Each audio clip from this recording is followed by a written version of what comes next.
सवाल करना है कि वो किस तरह मुल्क को आगे लेके चल रहे हैं। इसमें एक चीज जो सामने आती है वो इंडियन आर्मी का रोल आता है। देखिए, इंडियन आर्मी जो है वो एक अच्छे अंदाज से लड़ी है, क्योंकि ये तो मानने में आ रही हैं चीजें कि जो इंडियन आर्मी है उसने चीनियों के फौजी मारे हैं। अब लेकिन ये चीन मान नहीं रहा, तो बगैर गोली के लड़ना और मारना एक काम तो बड़ा है, इसको मानना पड़ेगा। और लेकिन जिसे कहते हैं कि जो चाइनीज थे, इंडियंस तो they have been caught off guard, क्योंकि चाइनीज ने पहले ही प्लान किया हुआ था जून जुलाई में कि हमें जरा थोड़ा सा एक टफ टाइम देना है इंडियंस को, जब 5 अगस्त का 2019 का जो कॉन्स्टिट्यूशनल तब्दीलियां लद्दाख के बारे में की थी। अब इंडियन आर्मी तो अपना काम कर दिया, लेकिन पॉलिटिकल लीडरशिप कुछ कर पाएगी कि नहीं कर पाएगी, वो क्या इंपॉर्टेंट रोल प्ले करेगी। हाँ, एक इंपॉर्टेंट चीज जो इंडिया का मीडिया है, इंडिया के मीडिया ने बहुत ज्यादा सपोर्ट किया इंडियन गवर्नमेंट को। इवन कि अगर आप देखें कि अगर नरेंद्र मोदी साहब जो हैं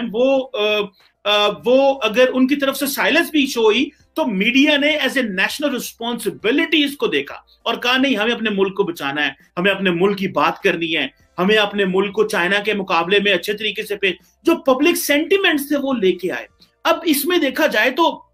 जो स्टूडियो वॉरियर्स हैं और रियल वॉरियर सोल्जर्स जो हैं, उनके दरमियान गैप रहा। स्टूडियो वॉरियर्स जिसमें जितना भी दाएं बाजू का हिंदी मीडिया है या इंग्लिश मीडिया है, उसने बहुत हद तक मुल्क की सपोर्ट की, बीजेपी की पार्टी की सपोर्ट की, लेकिन एक का इमेज बड़ा इंपॉर्टेंट है। मोदी साहब की पार्टी ने उनका इमेज भी बिल्ड किया है काफी ज्यादा। सो इस सारे प्रोसेस में मोदी साहब जो हैं वो और उनकी जो पार्टी है वो समझती है कि मोदी क्योंकि बहुत बड़ा फिगर बन गया था, पूरी डियास्पोरा में, पूरी दुनिया में कनेक्ट कर रहे थे, यूरोप अमेरिका में जाके वहां पे रैलीज करते थे, ट्रंप को वहां से बुलाया, इतना बड़ा जलसा किया, तो इसमें तो कोई शक नहीं है कि नरेंद्र मोदी अपने आप को एक पॉपुलिस्ट लीडर है, उन्होंने अपने आप को मनवाया है। लोग कहते हैं जी कि वो चाय वाले थे, मैं समझता हूं कि अगर एक बंदे का कैलिबर देखें कि वो बंदा कहां से चला और पॉलिटिकल स्ट्रगल करता वो यहां पहुंच गया, तो ही डिजर्व्स प्रेज फॉर दिस। उनको इस बात पे जारी बात दाद देनी चाहिए कि उन्होंने अपना पॉलिटिकल कैरियर इतने बिग विग्स, इतने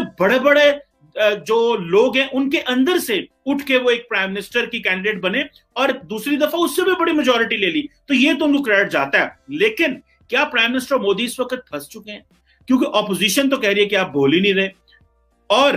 तकरीबन 28 घंटे लगे मोदी साहब को बोलने में, और कहने में ये आता है कि गुजरात के जो बिजनेसमैन हैं जिन्होंने इन्वेस्टमेंट की हुई है चाइना में, उन्होंने कहा कि हमें जो है वो कोई मुश्किल बात ना कीजिएगा ताकि हमारा पैसा ना डूब जाए। अगली अहम बात, ये तो पॉलिटिकल लीडरशिप जो है वो टफ है इस वक्त मोदी साहब के ऊपर और सवालों के जवाब मांग रही है। अगली चीज है इकोनॉमिक डिपेंडेंस। क्या इंडिया चीन के ऊपर डिपेंडेंट है? देखिए, चीन को कहा जाता है कि पूरी दुनिया की फैक्ट्री है चीन। अच्छा, अगर चीन पूरी दुनिया की फैक्ट्री है, लेकिन चीन जितने भी कारोबार कर रहा है उसका सिर्फ 2% इंडिया के साथ कर रहा है। अब देखिए, डेफिनेटली इंडिया एक बड़ी मार्केट है, इंडिया के पास लेबर भी मौजूद है, और इंडिया अपने आप को पूरी दुनिया में सेल करने की कोशिश कर रहा है कि अगर चीन के अंदर फैक्ट्रियां लगाई जा सकती हैं तो भारत के अंदर क्यों फैक्ट्री लगाई जा सकती? आपको याद होगा जब नरेंद्र मोदी साहब गवर्नमेंट में आए थे तो उन्होंने ये कहा कि हम जो है वो मेक इन इंडिया की बात करेंगे, शाइनिंग इंडिया की बात करेंगे, राइजिंग इंडिया की बात करेंगे, जो कि उनके बड़े बड़े नारे थे। और मेरा ख्याल है कि जो काम कांग्रेस पार्टी के मनमोहन सिंह ने किया था कि इंडियन इकोनॉमी को बूस्ट करने का, मोदी साहब ने उसको इस एंगल में रंग देने की कोशिश की कि जी हम इंडिया के अंदर एक दुनिया को, चीन मार्केट तो है ही है, लेकिन हम दुनिया को यहां खींच के लेके आएंगे, और एक बहुत बड़ी मार्केट होने की वजह से पूरी दुनिया के जितने इन्वेस्टर्स थे, बिजनेसमैन थे, ग्लोबलाइजेशन जब हुई, ये कॉन्सेप्ट आया तो जाहिर बात है बिजनेसेस पूरी दुनिया में फैले, ई कॉमर्स फैली, तो एक बिजनेस तो हुआ। अब 2% की जो टोटल ट्रेड है चीन की, वो सिर्फ इंडिया के साथ है। तकरीबन $100 अरब की बायलैटरल ट्रेड है। कभी वुहान स्पिरिट की बात होती थी, जब प्रेसिडेंट शी आए इंडिया में तो बहुत बड़ा वेलकम दिया प्राइम मिनिस्टर मोदी ने, और आपको पता है कि अभी तक 18 मुलाकातें हो चुकी हैं प्राइम मिनिस्टर मोदी की और Indian Chinese president Xi Jinping की, और इन 18 मुलाकातों में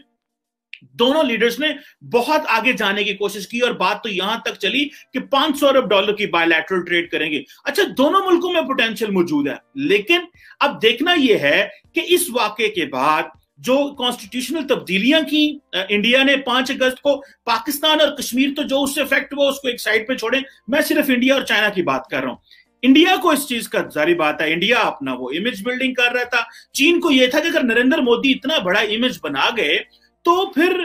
ये तो हमारे बारे में नहीं आता। उन्होंने अब मोदी साहब की इमेज को छोटा करने के लिए जो गलवान में किया, उसके लिए मोदी साहब के लिए चैलेंजेस पैदा हो गए हैं। डोमेस्टिक पॉपुलेशन को फेस करना है, और जो एक इतना बड़ा नारा लगा हुआ उसको जस्टिफाई भी तो करना है। सिर्फ पाकिस्तान के लिए तो मोदी साहब को इलेक्ट नहीं किया गया ना, मोदी साहब को तो पूरे एक इंडिया के विजन के लिए इंडियन अवाम ने इलेक्ट किया। अब जाके इंडिया ने जो एप्स थी, सोशल मीडिया एप्स थी, आज उन्होंने पबजी बंद कर दी, उससे पहले जो बाकी एप्लीकेशंस थी टिकटॉक और बहुत सारी, वो सारी बैन की ताकि हम चीन को मैक्सिमम नुकसान पहुंचा सकें। लेकिन इसमें एक चीज देखने की है, ना ही चीन के सदर ने कोई डायरेक्ट हिट किया है इंडियन प्राइम मिनिस्टर को, ना ही इंडियन प्राइम मिनिस्टर ने कोई डायरेक्ट हिट किया चीन के प्राइम मिनिस्टर को। इसका मतलब यह है कि टॉप लेवल पे अभी भी स्पेस रखना चाहते हैं दोनों लीडरशिप। और बहुत सारे लोगों का दिल ये करता है कि शायद चीन और भारत की लड़ाई हो, ये हो नहीं सकेगा, क्योंकि इसको हम आजकल के जमाने में हम बोलते हैं कॉम्प्लेक्स इंटरडिपेंडेंस। ये जो कॉम्प्लेक्स इंटरडिपेंडेंस, एक प्रोफेसर थे इंटरनेशनल रिलेशंस के, जॉन बी शाइमर, उन्होंने एक थ्योरी दी थी कि दुनिया जो है वो एक दूसरे पे इतनी ज्यादा डिपेंडेंट है कि हम लोग अलहदा हो ही नहीं सकते, हम चाहते हुए भी अलहदा नहीं हो सकते। चीन और अमेरिका अलहदा नहीं हो सकते, सो भारत और चीन भी अलहदा नहीं होंगे। अब पबजी बंद हो गया, बाकी एप्स जो है वो बंद हो गई। अब इंडिया समझता है कि जो जो मैं कर सकता हूं, मुझे नुकसान पहुंचाना चाहिए चीन को, और चीन समझता है कि मेरा ट्रेड का वॉल्यूम इतना छोटा है कि मुझे फर्क ही कोई नहीं पड़ेगा। हाँ, अगली बात जो मेरे लिए बड़ी अहम है वो ये है कि जो इंडिया की स्ट्रेटेजिक कम्युनिटी है, उन्होंने टारगेट करना शुरू कर दिया प्राइम मिनिस्टर मोदी को। और ये पहली दफा हुआ कि एक जो बहुत सख्त बयानिया आना शुरू हुआ प्राइम मिनिस्टर मोदी के ऊपर कि भाई मोदी साहब जो हैं वो क्या पाकिस्तान को टफ टाइम देने के लिए हैं, पाकिस्तान के खिलाफ तो बहुत मुश्किल से बोलते हैं, हमें क्या वाकई ही जो है वो इंडिया चाइना के खिलाफ उतना सख्त बयानिया देना चाहिए या उस तरह का काम करना चाहिए, और मोदी साहब उसको नहीं कर सके। तो इन चीजों पे मोदी साहब को एक मुश्किल का सामना करना पड़ा। उनको देखना पड़ा कि भाई ये मुझे बयानिया तो सख्त देना पड़ रहा है, लेकिन वो जो रिटायर्ड जनरल्स और रिटायर्ड जो एम्बेसडर थे, और रिटायर्ड फौजी भी थे, जिसमें BS हुदा हैं, जिसमें अजय शुक्ला हैं, जिसमें और बहुत सारे जो लोग हैं जिसमें आते हैं, जिन्होंने प्राइम मिनिस्टर मोदी को बड़ा टफ टाइम दिया। इसके अलावा भी अब देखना यह है कि स्ट्रेटेजिक कम्युनिटी और बीजेपी की जो लीडरशिप है वो को देखना है। आगे जाके देखते हैं कि जो प्राइम मिनिस्टर मोदी हैं उन्होंने एक मस्कुलर नेशनलिज्म ले आए हैं। अब मस्कुलर नेशनलिज्म ये है कि भले चीन हो, भले पाकिस्तान हो, भले इंडिया के अंदर माइनॉरिटीज हो, लेकिन उन्होंने अपने खास नजरिए को लेके आना है। मैं रिसेंटली एक दफा मेजर गौरव आर्या, इंडिया के रिटायर्ड मेजर हैं, उनसे बात हुई, एक टीवी में बैठे हुए थे, तो उन्होंने कहा कि नरेंद्र मोदी के हाथ में, उनकी पल्स में एक बात आ गई है, और वो ये है कि इंडियन अवाम के सेंटिमेंट्स को वो समझ गए हैं, और उनका सेंटिमेंट्स ये है कि अपने मुल्क को, अपने लोगों को कॉन्फिडेंस दो, इंडिया को स्ट्रॉन्ग करो, एंटी पाकिस्तान एक नैरेटिव है बहुत बड़ा जिसको कैश इन करो, कश्मीर के ऊपर सख्त स्टांस लो, मीडिया के ऊपर टफ बोलो, जितनी ऑपोजिशन पार्टीज हैं उनको टफ टाइम दो। सो ये जो आइडियाज थे, इसने